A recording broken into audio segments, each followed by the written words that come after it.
Yo, what is going on, guys? We are here at the usual spot. We got the homies out here. We got Justin, we got Chris. You know what it is. But let's get into this video, guys.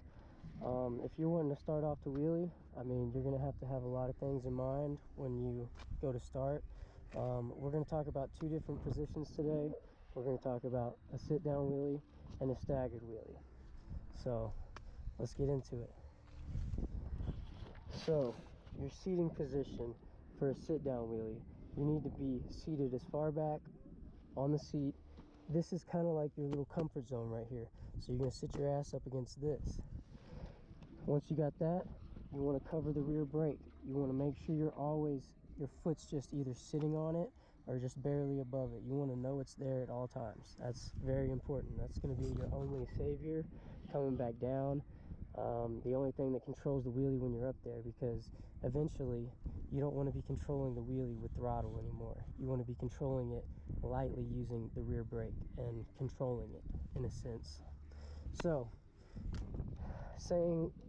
we're going to act like nobody has a handbrake right now. We're going to act like this is how to wheelie a stock 400.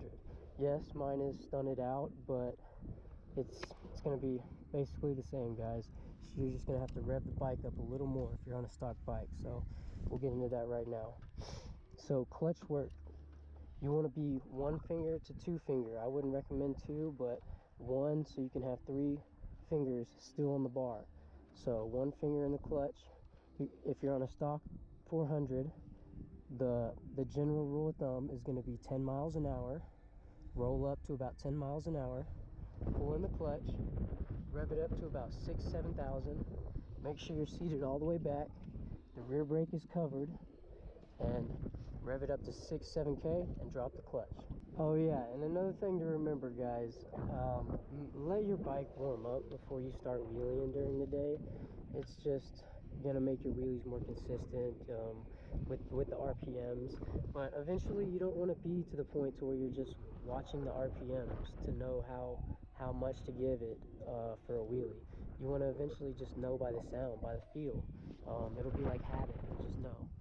So let's get into this, guys. Make sure your bike's warmed up. Since this is not a stock bike, I'm not gonna have to rev it up as much. So maybe 4 or 5K at 10 miles an hour.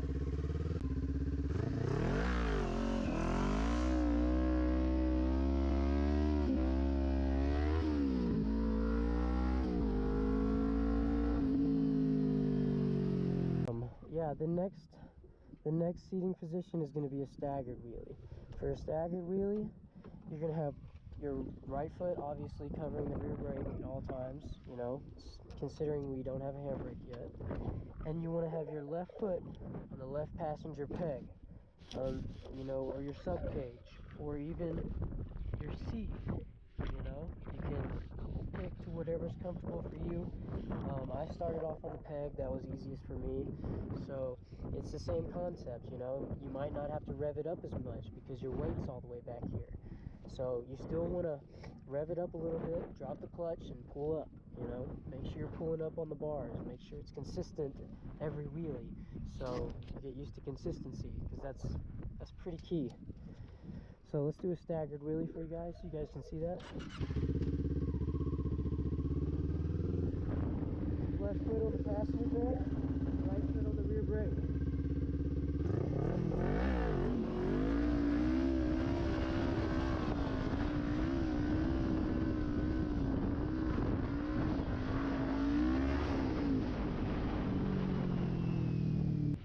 So obviously most of you guys aren't going to hit balance point immediately, and that's perfectly fine. It took me a long time to get to where the point I am. So this stuff doesn't come easy. It takes hard work for sure, but yeah, you'll get there. I'm not going to complicate this video because it's really not complicated, you know. If you're on a stock bike, give it more gas, you know. If I have any advice, it'd be to get a bigger rear sprocket if you're going to get into wheelies on the 400. It just makes it more consistent, and it is what it is. You know, you can come up first, second, and third. You get a bigger rear sprocket. Second gear is hard enough on the stock 400. It barely comes up. So that's one thing to think about.